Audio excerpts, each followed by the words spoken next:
নমস্কার বন্ধুরা, আশা করি সবাই ভালো আছেন। আমি আজকে নিয়ে এসেছি সজনে ডাঁটা আর আলু।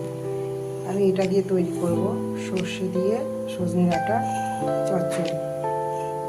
আমি প্রথমে মিক্সিতে কিছুটা সর্ষে গুঁড়ো করে নেব। ফোড়নে দিয়ে দিলাম শুকনো লঙ্কা আর দিলাম একটু কালো জিরে। সর্ষে ডাঁটাগুলো আমি এর মধ্যে নাড়াচাড়া করে নিয়ে ভালো করে এর মধ্যে দিয়ে দেবো একটু নুন, পরিমাণ মতো নুন, আর দেবো হলুদ গুঁড়ো।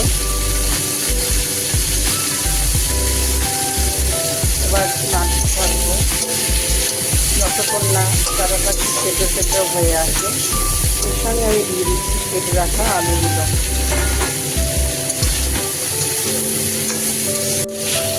আবার একটু নাড়াচাড়া করে নিয়ে দিয়ে দেবো চিনিটা।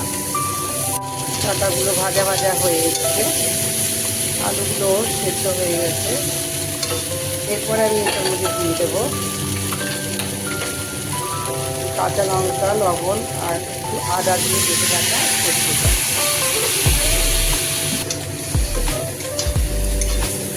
নেড়ে চেড়ে দিয়ে মিক্সি বাটিটা ধুয়ে সামান্য একটু জল দিয়ে দেবো। সামান্য একটু জল দিয়ে এবার আমি এটাকে আবার ঢাকা দিয়ে দিলাম যতক্ষণ না জলটা টানে ততক্ষণ পর্যন্ত। ঝালের জন্য দিলাম আমি একটু লাল লঙ্কার গুঁড়ো।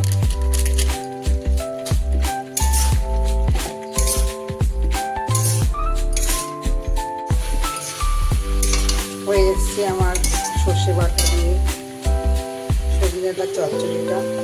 এবার লাস্টে আমি এর মধ্যে একটু কাঁচা সর্ষের তেল মিশিয়ে দেবো, দিয়ে এটাকে এবার ভালো করে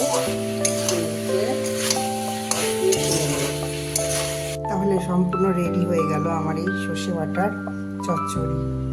কারা এরম সজনে ডাঁটা দিয়ে আলু দিয়ে সর্ষে বাটা চচ্চড়ি খেতে পছন্দ করেন অবশ্যই কমেন্টে জানাবেন। আর আমার এই রেসিপিটি যদি পছন্দ হয়ে থাকে তাহলে লাইক শেয়ার অবশ্যই করবেন। আবার ফিরে আসবো নতুন একটা ভিডিও নিয়ে। ভালো থাকবেন, সুস্থ থাকবেন।